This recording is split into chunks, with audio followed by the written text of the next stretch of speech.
Bonjour à tous et bienvenue sur la première chaîne d'actualité quotidienne qui parle de NFT et de jeux blockchain. Vous le savez, c'est tous les jours, ça dure un petit quart d'heure et si c'est pas encore fait, pensez à vous abonner à la chaîne. Alors aujourd'hui, entre autres choses, on parlera du top NFT d'un célèbre influenceur et ce top est pour le moins memecoinesque, donc on va en parler. Il y a une collecte qui suite à ce top a explosé. Également aussi, on parlera du tout nouveau projet NFT de Ubisoft. Personne s'y attendait et pourtant ils refont une collection NFT, également aussi pas mal de choses, vous le savez, mais avant tout, le partenaire de la vidéo du jour, c'est la plateforme de crypto-monnaie partenaire de Antoine Dupont, rien que ça. J'ai nommé donc Bitpanda. Alors vous le savez, la régulation actuellement, c'est compliqué, notamment la régulation française et européenne.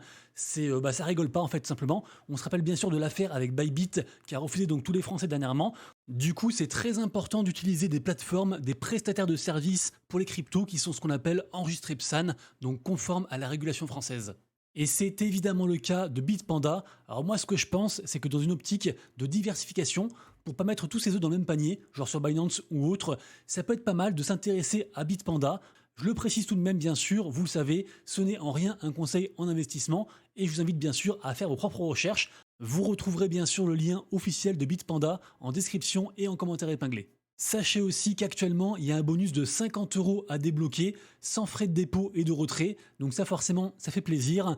Pour l'historique, Bitpanda, ça existe depuis 2014. La plateforme est basée en Autriche. Actuellement, ils ont plus de 5 millions d'utilisateurs. Il y a plus de 3000 actifs sur la plateforme Bitpanda, dont plus de 400 cryptos, donc beaucoup de choses, mais aussi bien sûr des ETF, des actions, des matières premières, pas mal de choses. Allez y faire un tour. Le mot d'ordre de Bitpanda, c'est simplement en fait de proposer des produits financiers simples et faciles à utiliser.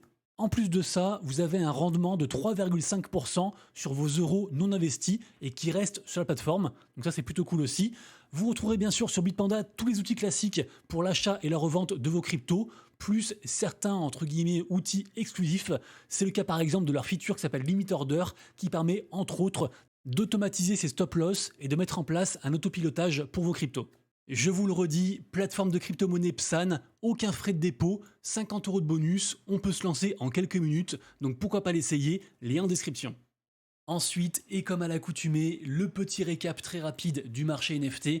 Un marché NFT aujourd'hui un petit peu rouge, mais bon, c'est logique, puisque hier, tout a pump, crypto et aussi bien sûr NFT. Donc voilà, petit retracement. Le week-end devrait tout de même être très intéressant, d'autant qu'on a aussi un regain au niveau des volumes. Pour ma part, je pense que la semaine prochaine sera incroyable. En tout cas, bien sûr, je l'espère, je peux me tromper. Sinon, très jolie vente d'un autoglyphe, donc de l'art génératif, qui a été vendu à 240 000 $. Pour le reste, je vous laisse voir, je vous rappelle, je fais sur Recap NFT au complet tous les matins sur mon compte Twitter, avec à l'intérieur pas mal de collections NFT que je surveille, donc n'hésitez pas à y faire un tour. Alors ensuite, et sans plus attendre, regardez-moi ce top NFT pour ce cycle de la part de l'influenceur Mourad. Alors ce qu'il faut savoir, c'est qu'en fait ce mec, c'est pas un influx NFT, c'est un mec en fait des mêmes coins et c'est aussi un mec qui est on va dire payé pour chill des mêmes coins. C'est un peu son business model à lui. Vous vous en doutez bien, ça marche extrêmement bien pour lui puisque vous le savez, tous les gens aiment les mêmes coins, beaucoup de gens appellent au super cycle des mêmes coins, et c'est vrai que les mêmes coins, et ben en fait, dès que le Bitcoin reprend un peu des couleurs, il y a tout qui explose, les mêmes coins, c'est marrant, c'est fun, il n'y a pas de projet derrière, pas d'attente, et c'est très facile d'y rentrer même avec une petite somme, et les mêmes coins en fait, il y a un truc un peu bizarre qui se passe, c'est qu'en fait les mêmes coins, c'est basé entièrement sur le marketing, qu'ils viennent de la team, de la commu elle-même, ou encore d'influenceurs, et donc en fait, les projets Memecoin ont besoin de ce genre de mec. Du coup, ils payent ce genre de mec pour chill un projet. Le gars, du coup, chill le projet explose s'il explose. Et ensuite, les influx, eux, ils revendent à la gueule de la commu. Et donc, en fait, c'est un truc de bâtard, disons-le clairement. Mais c'est comme ça que ça marche. Tout le monde est au courant. Ce sont quasiment toujours les mêmes qui se farcissent, et en fait le cycle se répète comme ça inlassablement. Et par exemple, dans le top NFT de ce gars-là, en fait, on retrouve une collection NFT qui se mint aujourd'hui, qui s'appelle Apu NFT, et il s'avère que Mourad a été payé, et c'est avéré, hein, ça a été montré du coup sur Twitter, donc Mourad a été payé des milliers de dollars pour en fait mettre cette collection NFT dans son top. Et malgré ça, même si ça se sait, il y a des grandes chances que la collection marche. Donc c'est un petit peu une logique, on va dire, masochiste, si je puis dire. Mais du coup, en fait, quand ce gars tweet à propos de quelque chose, les gens l'écoutent. Et en fait, le numéro 1 de sa liste, c'est Sproto Gremlins. Et regardez-moi ça, il a tweeté à 5h25, donc hier. Et on va aller voir directement à la collection, sur la charte. Regardez ça. à 5h35, le truc a explosé et aujourd'hui on est sur un 56% du coup de gain pour cette collection.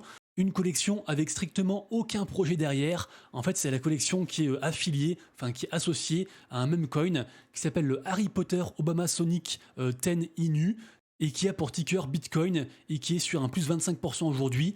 Et c'est vrai qu'en fait, quand on regarde sa liste, outre son shield bag, outre les manipulations, il y a quand même beaucoup de projets qui font référence comme ça à des mêmes coins. Évidemment, il y a donc Sproto Gremlins. En seconde position, on retrouve Milady Maker. C'est la collection memecoinesque par définition. Ils ont beaucoup de liens avec des gros projets type PP par exemple, et en plus ils reçoivent aussi beaucoup de airdrop. C'est un peu comme une sorte de cabale qui jump de projet en projet et qui se farcit au fur et à mesure avec leur art un petit peu, on va dire, néo-chibi et qui va à contre-courant de toute la tendance woke. Bref, Melody Maker, c'est en train de cartonner depuis des mois et des mois, c'est assez incroyable. Et donc voilà, ce top est assez spécial. On retrouve d'ailleurs aussi en numéro 3 un projet un peu similaire, donc projet Aeon, qui a fait une très grosse perf cette semaine. En quatrième position, les CryptoPunks, qui est donc le blue chip, la collection NFT la plus capitalisée de tout l'écosystème. En numéro 6, Retardio Cousins, donc sur Solana, une collection qui fait directement référence à Melody Maker. De même que pour le numéro 9 et le numéro 10, Schizo et Remilio Babies. On retrouve également aussi les Azuki. Encore heureux, puisque c'est un des blue chips avec un très gros potentiel pour ce bull run et aussi beaucoup d'actu. Pudgy Penguins, pareil aussi évidemment. En 11e position, Bitcoin Puppets, une des meilleures collections NFT actuellement sur Ordinal, sur Bitcoin. Et on retrouve aussi un petit peu cette idée, en fait, cet art, on va dire un petit peu dégénéré, dans l'idée un peu d'un même coin aussi. Et en 12e position, on retrouve Pudgy Puppets, qui est sur juste un plus 100% en fait aujourd'hui. Donc voilà, assez incroyable. Bref, ce top est bien évidemment à prendre avec des pincettes. N'empêche que ceux qui ont suivi son tweet ont pu faire en fait des jolis gains, notamment grâce à Sproto Gremlins. Rapidement ensuite, si vous avez un peu de temps, essayez de choper une place pour minter ce futur projet, le projet Plugman. On n'a pas encore la date, mais le mint sera très bientôt. Ce sera assez dur d'avoir une place puisqu'il y aura seulement 333 NFT. Et en fait, le projet Plugman, c'est un projet NFT sur la Zeta Chain, qui est donc une blockchain de type Layer 1 qui vise l'abstraction, donc à supprimer les barrières de la blockchain. Et en fait, c'est le premier projet NFT qui gagne un prix en fait sur cette blockchain et de la part de la Zeta Chain. Donc, je pense que le projet est très intéressant. Et en plus, vu qu'il y a peu de NFT, bah forcément, en fait, les prix peuvent aussi s'emballer. Projet donc à surveiller. Faites bien vos recherches. Lien en description. Ensuite, qu'est-ce que c'est que cette histoire? On a un nouveau mint, une nouvelle collection NFT qui va arriver de la part de Ubisoft. Franchement, personne s'y attendait. Alors ce projet n'est pas un projet secret, on savait qu'ils bossaient là-dessus, mais on ne savait pas encore qu'il y aurait une prochaine collection NFT. Et là, en fait, il va y avoir 10 000 NFT sur la blockchain Arbitrum. D'ailleurs, pareil aussi, pourquoi Arbitrum? Pourquoi pas Oasis, comme par exemple leur collection Champions de leur projet Champion Tactics, ou encore Ultra, je ne sais pas. En tout cas, tout de même, chouette partenariat avec Magic Eden pour la sortie du mint. On n'a pas encore la date, mais j'ai vu passer le prix, je crois que ce sera 0,06 ETH, ce qui est quand même assez cher puisque je le redis, il y aura 10 000 NFT. Alors de ce cocher de ce projet, pour l'instant, malheureusement, je n'ai pas vu en fait de gameplay, si ce n'est des images comme celle-ci. Donc ça ressemble un peu à une sorte, on va dire, de Brawl Stars, pour la faire très courte. Le projet s'appelle donc Captain Laserhawk Universe, de la licence donc Captain Laserhawk. D'ailleurs, j'ai vu qu'il y avait une série Netflix qui était sortie l'an dernier, avec je crois 4 ou 6 épisodes. Ils ont également fait une bêta fermée en août dernier. Et également aussi, on s'aperçoit quand même que l'IP Rayman est présente. Donc ça, c'est une bonne chose, je trouve une belle chose. Prochaine étape donc, le mint des citoyens, en partenariat donc avec la marketplace Magic Eden, qui d'ailleurs a intégré les NFT Arbitrum, je crois hier, donc c'est très récent. En plus donc de Base, Polygon, Ethereum, Bitcoin et Solana. Alors la question c'est, est-ce que c'est une bonne nouvelle que Ubisoft refasse des NFT, sachant que historiquement, je vous le rappelle, ils avaient un premier projet NFT qui s'appelait Quartz, qui a été un complet échec il y a quelques années. Ensuite, là, récemment, ils ont fait un projet NFT qui s'appelle Champion Tactics. Ce projet a été un succès à ses débuts. C'était un projet gratuit et qui est monté, je crois, quasiment à 0,2 Ether. Là, on est retombé à 0,02 Ether, donc beaucoup moins. Et en fait, ce projet NFT a permis d'avoir d'autres NFT gratuits sur la blockchain Oasis par rapport donc à ce jeu Champion Tactics. Du coup, ce projet pour l'instant est sorti. Les gens sont moitié contents, moitié un peu déçus par l'aspect spéculatif. Donc on va dire que c'est une semi-victoire. Du coup, est-ce que c'est vraiment bien de refaire encore un projet NFT plutôt que en fait de mettre l'accent sur ce projet qui a du gros potentiel?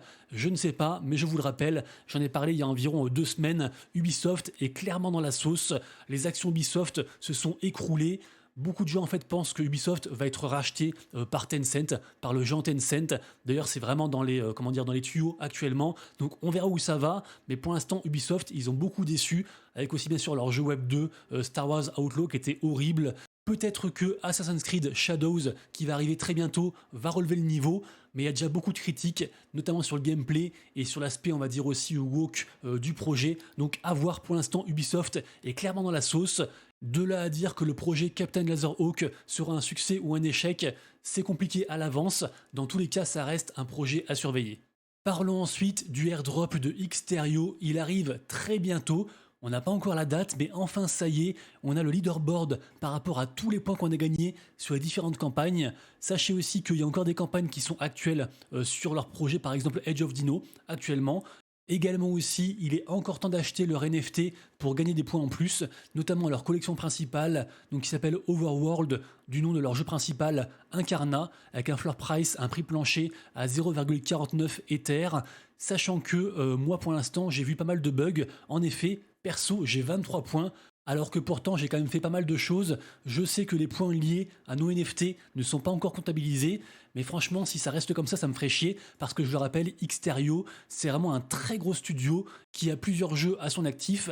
Ils sont backés par Binance Labs, ils font aussi Launchpad, Marketplace, vraiment c'est un très gros truc, et bien sûr aussi ils ont levé beaucoup d'argent, donc on espère que la crypto Xter va régaler, et j'espère aussi bien sûr avoir plus de points que 23 points. Pour terminer, la semaine dernière et dans la vidéo d'hier qui est ici, je vous ai pas mal parlé du projet Infini Gods, qui est un gros projet lié à un studio de jeux vidéo mobile blockchain. Ce projet en fait va sortir très bientôt sa propre crypto, qui s'appelle donc la crypto Godcoin. Il y aura évidemment aussi un airdrop, et j'ai oublié de vous reparler des quêtes qu'on peut faire actuellement. Comme d'habitude, ces quêtes sont disponibles entièrement gratuitement et ouvertes à tout le monde. Et bien sûr, en fait, si vous avez des NFT de l'écosystème Infini Gods ou alors des NFT partenaires, eh bien vous aurez des points en plus et un multiplicateur aussi en plus.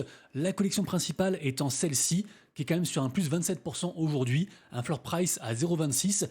Je le répète, gros projet et leur crypto a un très bon potentiel. Donc allez voir aussi la vidéo d'hier pour en savoir plus.